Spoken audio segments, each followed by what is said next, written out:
প্রিয় শিক্ষার্থীবৃন্দুরা, কেমন আছো তোমরা? আশা রাখি আল্লাহর অশেষ মেহেরবানিতে অনেক ভালো আছো। আমিও ভালো আছি। তো তোমরা, দেশে করোনা এখন অনেক বেড়ে গেছে, তোমরা আরো বেশি বেশি সুরক্ষিত থাকবে এই কামনা করে আমি আজকে পূর্বে ধারাবাহিকতা বজায় রেখে আজকের অনলাইন ক্লাসে তোমাদেরকে সুস্বাগত। আমি আজকে অষ্টম শ্রেণীর বাংলা প্রথম পত্র থেকে একটি গল্প বাংলা নববর্ষ নিয়ে আলোচনা করব। বাংলা তো আমরা বুঝি, বাংলার কথা বলা হয়েছে। আর নববর্ষ, নব মানে নতুন, আর বর্ষ মানে বছর। বাংলা নববর্ষ মানে বাংলার নতুন বছর। লিখেছেন শামসুজ্জামান খান। তো গল্পে যাওয়ার আগে আমরা আসো লেখক সম্বন্ধে তোমাদেরকে কিছু ধারণা দিতে চেষ্টা করতেছি। শামসুজ্জামান খানের জন্ম 1940 খ্রিস্টাব্দে মানিকগঞ্জ জেলায়। আমি আবারও বলছি, জন্ম 1940 খ্রিস্টাব্দে মানিকগঞ্জ জেলায়। আর লেখকের পিতার নাম ছিল মাহমুদুর রহমান খান, মাতার নাম শামসুন নাহার খানম। লেখকের শিক্ষাগত যোগ্যতা স্নাতকোত্তর 1963 বাংলা বিষয়ে ঢাকা বিশ্ববিদ্যালয় থেকে। কর্মজীবন বাংলা একাডেমির পরিচালক ছিলেন, শিল্পকলার মহাপরিচালক ছিলেন, জাতীয় জাদুঘরের মহাপরিচালক সহ বর্তমানে তিনি বাংলা একাডেমির মহাপরিচালক পদে নিয়োজিত আছেন। লেখক অনেক কিছুই লিখেছেন, তার মধ্যে উল্লেখযোগ্য কয়েকটি আমি এখানে লিখেছি তোমরা মনে রাখার জন্য। ঢাকায় রঙ্গ রসিকতা, গ্রাম বাংলার রঙ্গ রসিকতা, দুনিয়া মাতানো, বিশ্বকাপ, লুবি ব্রাহ্মণ ও তেনালিরাম, ছোটদের অভিধান ইত্যাদি তিনি অনেক কিছুই লিখেছিলেন। আর এই স্বনামধন্য লেখক অনেকগুলো পুরস্কার পেয়েছিলেন, তার মধ্যে আমি কয়েকটা এখানে উল্লেখ করছি, লিখেছি তোমরা যাতে মনে রাখতে পারো। অগ্রণী ব্যাংক পুরস্কার, শহীদ সরওয়ার্দী জাতীয় গবেষণা পুরস্কার, বাংলা একাডেমি পুরস্কার, 21 পদক সহ অনেক পুরস্কারে তিনি অর্জন করেছিলেন। তো আসো প্রিয় শিক্ষার্থী, আমরা আজকে বাংলা নববর্ষ নিয়ে আলোচনা করতেছি। বাংলা নববর্ষ লিখেছেন শামসুজ্জামান খান। তোমরা খাতা কলম নিয়ে বসো, গুরুত্বপূর্ণ লেখাগুলো নোট করে নিবে। আমি তোমাদেরকে গল্পের মূল বক্তব্যটা বুঝিয়ে দেওয়ার চেষ্টা করতেছি। বাংলা নববর্ষ মানে বাংলার নতুন বছর। বাংলা নববর্ষ বাঙালি জাতীয় জীবনে একটি গুরুত্বপূর্ণ উৎসব। আজকের এই বাংলাদেশ যে স্বাধীন হতে পেরেছে, তার পিছনে নববর্ষে প্রেরণা সক্রিয় ছিল। আমাদের এই বাংলাদেশ জন্ম লাভের পিছনে, স্বাধীন বাংলাদেশ পাওয়ার পিছনে এই নববর্ষের ভূমিকাও ছিল।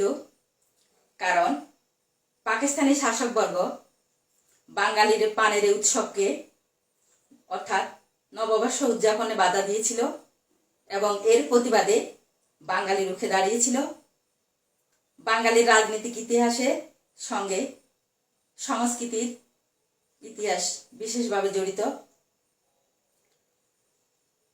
সংস্কৃতির ইতিহাস, বিশেষ করে নববর্ষ উদযাপনের ইতিহাস এর কথা মিশে আছে। আজও নববর্ষে মানে নতুন বছরে মঙ্গল শোভাযাত্রা বের হয়। নববর্ষে আরো অনেক অনুষ্ঠান হয়, যেমন হালখাতা, বৈশাখী মেলা, ঘোড়দৌড় মানে ঘোড়ার দৌড়, বিভিন্ন লোকমেলার আয়োজন করে থাকে। সাধারণ মানুষ এই উৎসবকে পানে ধারণ করেছে। বাঙালি গৃহিণীরা ও আমানি সহ নানা ব্রত অনুষ্ঠানের মাধ্যমে বছরের এই প্রথম দিনটিকে উদযাপন করে। সূচনার পর থেকে মানে শুরুর পর থেকে এই নববর্ষ পালনে নানা মাত্রা সংযোজিত হয়েছে। তবে এই উৎসবকে রবীন্দ্রনাথ ঠাকুরের পরিবার বিশেষ গুরুত্ব দিয়ে পালন করায় এই আয়োজনটি দেশময় ছড়িয়ে পড়ে। তাই বাংলা নববর্ষ উৎসব বাঙালি জাতীয় জীবনের এক গৌরবময় অধ্যায়, গৌরবময় দিন হিসাবে আমাদের বাংলাদেশে প্রচলিত আছে। তো প্রিয় শিক্ষার্থীরা, গল্পটিতে তোমরা ভালোভাবে বুঝতে পারার জন্য গল্পের ভিতর থেকে কিছু কিছু লাইন আমি তোমাদেরকে বুঝিয়ে দেওয়ার চেষ্টা করতেছি, যাতে করে তোমরা খ নম্বর প্রশ্ন আসলে ভালোভাবে লিখতে পারো। আমি বোর্ডে লিখতেছি, তোমরা মনোযোগ সহকারে দেখো। প্রয়োজনে খাতা কলম নিয়ে বসো, যেটা দরকার হয় সেটা লিখে নাও। যেমন বৈশাখী মেলা, অর্থাৎ বৈশাখী মেলা বলতে কি বোঝায়? বৈশাখী মেলা বলতে কি বোঝায়?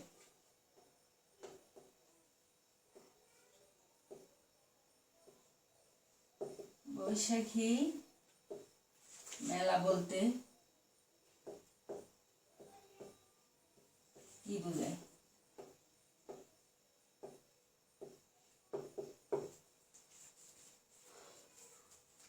বৈশাখী মেলা মানে বৈশাখ মাসের মেলা।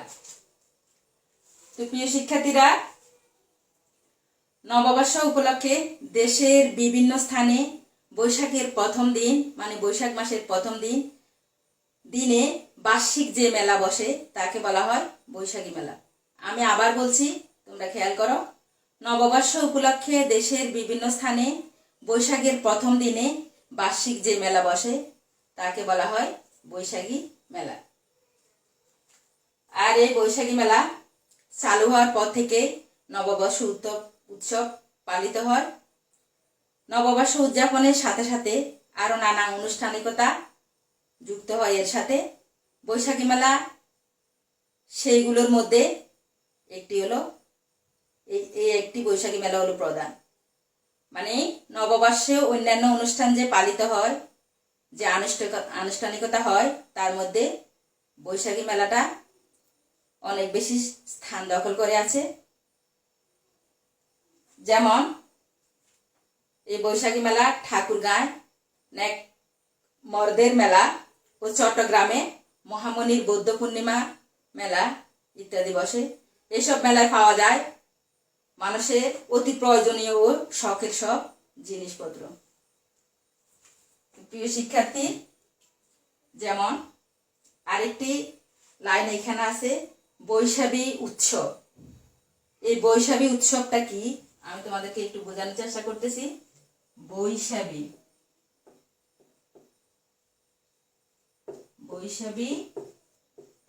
উৎসব কাকে বলে?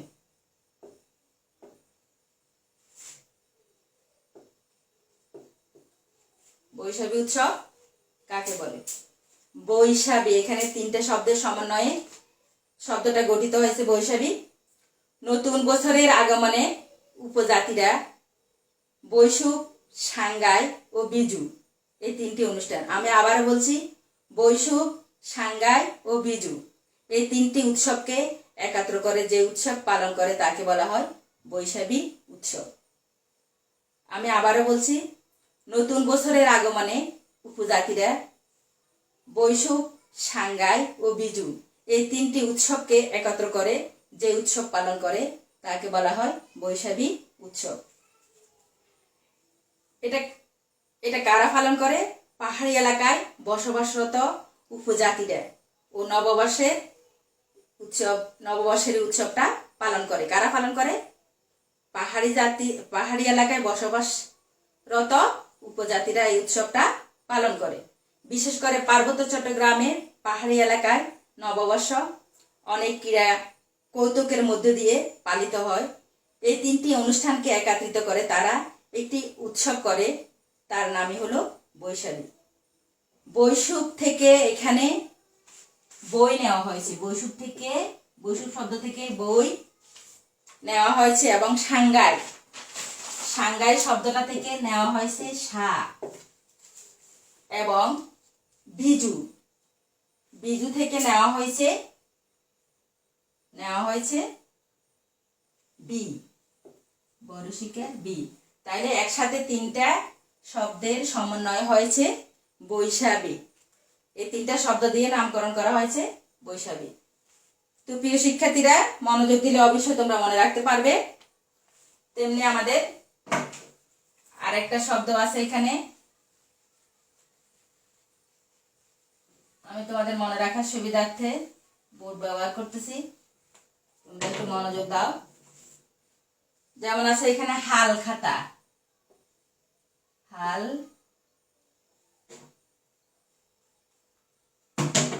খাতা। হাল খাতা অনুষ্ঠান বলতে কি বুঝো?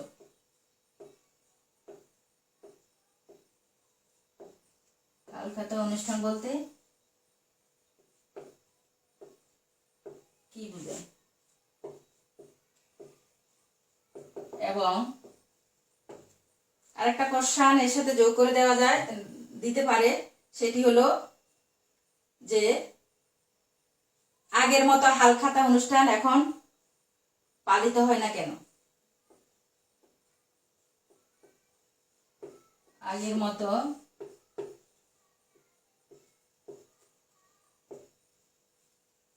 হালখাতা উৎসব, হালখাতা অনুষ্ঠান পালিত হয় না কেন? পালিত হয় না কেন? হয়, বাট আগের মতো হয় না। কোশ্চেনটা এরকম, তাই না? হালখাতা অনুষ্ঠান হয়, বাট আগের মতো অত বেশি হয় না। কেন হয় না? তো আগে আসো আমরা হালখাতাটা কি। হালখাতা অনুষ্ঠানটি করেন কারা? হালখাতা অনুষ্ঠান করেন ব্যবসায়ীরা। বাংলাদেশ আমরা জানি একটি কৃষি প্রধান দেশ। ফসল বিক্রির টাকা হাতে না পাওয়া পর্যন্ত কৃষক সহ প্রায় সকলেই নগদ টাকার মুখ তেমন একটা দেখতে পায় না। আমি আবার বোঝানোর চেষ্টা করতেছি। হালখাতা অনুষ্ঠানটি পালন করেন ব্যবসায়ীরা। বাংলাদেশ কৃষি প্রধান দেশ। ফসল বিক্রির টাকা হাতে না পাওয়া পর্যন্ত কৃষক সহ প্রায় কেউই নগদ টাকার মুখ খুব একটা দেখতে পেত না। ফলে তারা সারা বছর বাকিতে ব্যবসায়ীদের কাছ থেকে জিনিসপত্র কেনাকাটা করত। মানে টাকা যখন হাতে থাকতো না, তখন ব্যবসায়ীদের কাছে গিয়ে বাকি করতো আর কি। হালখাতার সময় তারা দোকানেদের বাকি টাকা পরিশোধ করে দিত এবং আগামী বছরের জন্য খাতার নাম তুলত। কিন্তু বর্তমানে হাতে নগদ টাকা থাকায় বাকিতে তেমন একটা বেচা কিনা ব্যাপক আকারে হয় না, কারণ মানুষের হাতে এখন টাকা হয়েছে। বাংলাদেশ এখন একেবারে কৃষির উপর নির্ভরশীল নয়। তেমনি অন্যান্য শিল্প কলকারখানা এবং অন্যান্য দিক থেকে মানুষ ইনকাম করে বিদায় তাদের হাতে নগদ কিছু টাকা থাকে, তাই তারা তেমন একটা বাকি করে না। এবং তাই হালখাতা অনুষ্ঠানও আগের মতো কি থাকে না, জাঁকজমক আকারে থাকে না বা জাঁকজমক আকারে পালিত হয় না। কেন পালিত হয় না? মানুষের হাতে এখন নগদ টাকা আছে বিদায় এটা আগের মতো পালিত হয় না, মানুষও বাকি কম করে। একটা কথা আছে, নেহাত অসমর্থ না হলে কেউ বাকির খাতার নাম তোলে না। একেবারে যখন মানুষের হাতে টাকা থাকে না, তখন তারা বাকির খাতায় নাম তোলে। তো প্রিয় শিক্ষার্থী, হালখাতা বলতে আমরা কি বুঝি? অবশ্যই তোমরা বুঝতে পেরেছ। তো প্রিয় শিক্ষার্থীরা, আশা রাখি গল্পটি ভালোভাবে বুঝতে পেরেছ। তো এখানে কিছু শব্দের অর্থ আছে, আমি সেগুলো তোমাদেরকে বোর্ডে লিখে দেখানোর চেষ্টা করতেছি, যাতে করে তোমরা মনে রাখতে পারো।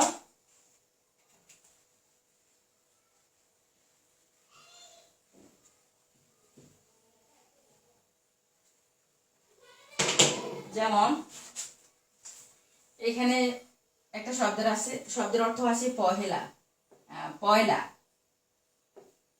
পয়লা।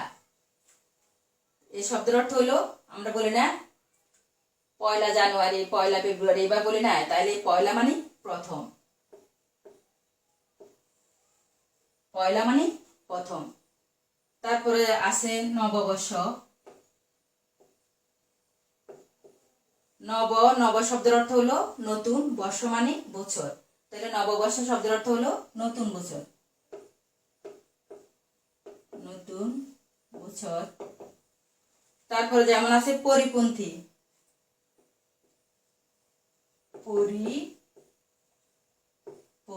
পরিপন্থী মানে প্রতিকূল, প্রতিকূল। এরপর যেমন আছে অগ্রাহ্য।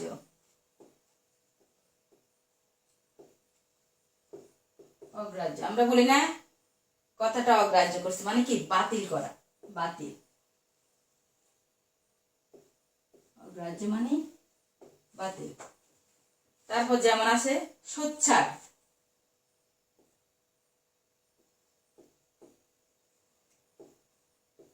সোচ্চার, সোচ্চার শব্দের অর্থ হলো তীব্র, মানে খুব প্রবল আর কি, তীব্র। তারপর আরো কয়েকটা শব্দ আছে, যেমন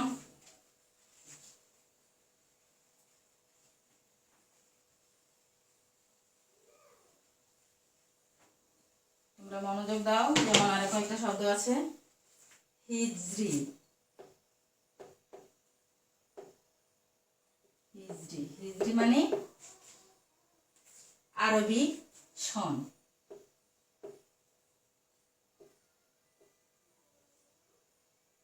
আরবি সন মানে আরবি বছর আর কি, হিজরি। তারপর আছে জৌলুস। জৌলুস, জৌলুস মানে জাঁকজমক।